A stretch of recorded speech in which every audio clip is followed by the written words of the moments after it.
I really like what we have here. Simple HTML, CSS, and jQuery, and we get complex functionality in return. Now, I want to make this thing perfect, and so we could reuse this over and over again. And there's two things I need to do that I've kind of come across that there's going to be a bug about. First bug is I forgot to toggle off the body class a secret pop-up is showing. So overflow hidden never was removed, and the user can't scroll anymore because of that. So I'm just going to add that line of code real quick. And the second problem is if a user is mobile and we click a pop-up, it's responsive through left and right, but up and down through the height of the browser, I can't scroll. And you can't see this, but I'm trying to scroll right now and I can't, because the way we're doing this centering trick with Flexbox is great because it's perfectly center. But if the window gets too small, I can't scroll. And all that means if we would open up pop-up 2 and I added a bunch of p tags, we're going to face the same problem. I want to be able to send content here regardless of content size or device height or width or whatever. I want to make sure the user can see all the content. So what we'll do is on pop-up open, we're going to calculate the height of guts, which is just this. And if the guts of our pop-up are taller than the window, we're going to disable the Flexbox and make it scrollable. So pretty easy to do. And with our current setup, we already, let's clean this up actually. We have variables, set some variables, just kind of our pre-variables, activate logic for the pop-up, which is really just toggling class and leveraging our knowledge of CSS. And now I'm going to do check for the issues problem.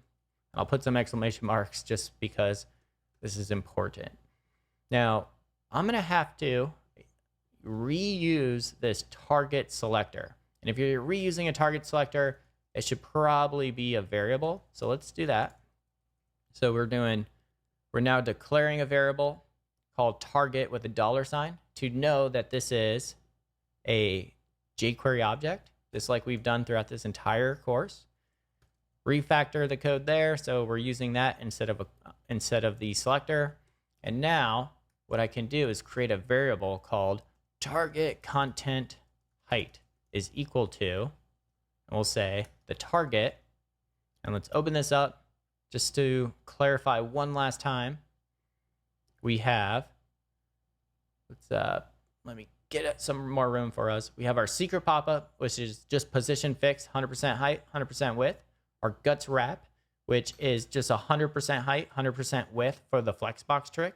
And our guts is actually the thing we need to know what the height is. So I'm going to say find the guts and then return the height. Now I want to show you something because this isn't technically the height, even though we just called height. And I haven't covered this in the course yet, so this will be new to you. I'm logging the height as 393, but if you can look in my Chrome inspector right over my mouse, it says 443, and that's because it's not including that padding we added. So you can look into this later on your own, but there's a difference between height and outer height jQuery helpers. So now if I do the jQuery helper of outer height and I click the pop-up link and go to our console, we now have an exact height. So now I know it's going to be accurate. Cool. So all we need to do now is a simple statement that we need our window height and then a simple statement. So we'll say window height is equal to window height, which we know how to do from our last lesson. And we can say if target content height is greater than or equal to, or just greater than, whichever you'd prefer, the window height, let's say target add class not enough space panic mode or something like that. Could be totally stupid. And what we'll do is now add our CSS for not enough space panic mode to secret pop-up. So if this class is added to secret pop-up, we're going to have to change some things up. And first thing we're going to have to do is make sure that the area is scrollable. And I kind of did this all in browser beforehand just to kind of figure out the CSS so you don't have to watch me go through it.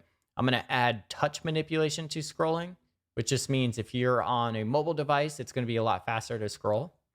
And then I have some other code here, and we're writing this all in plain CSS, so it's a little bit slow, but I'll walk through it. Where what we're going to do is we're disabling the guts wrapper to be position relative. And then the actual guts, we're just going to say margin 0 auto, but we'll still respect the padding and the max width. You can dig through that a little bit more if you'd like separately, but it's just CSS stuff you guys are probably even better than I am at. So let's make a comment for organization, handle for the spacing issue. All right, let's see if this works. Hopefully it does. We're going to refresh the page, open up secret pop-up or secret pop-up 2. And you can see it added a class, not enough space, panic mode.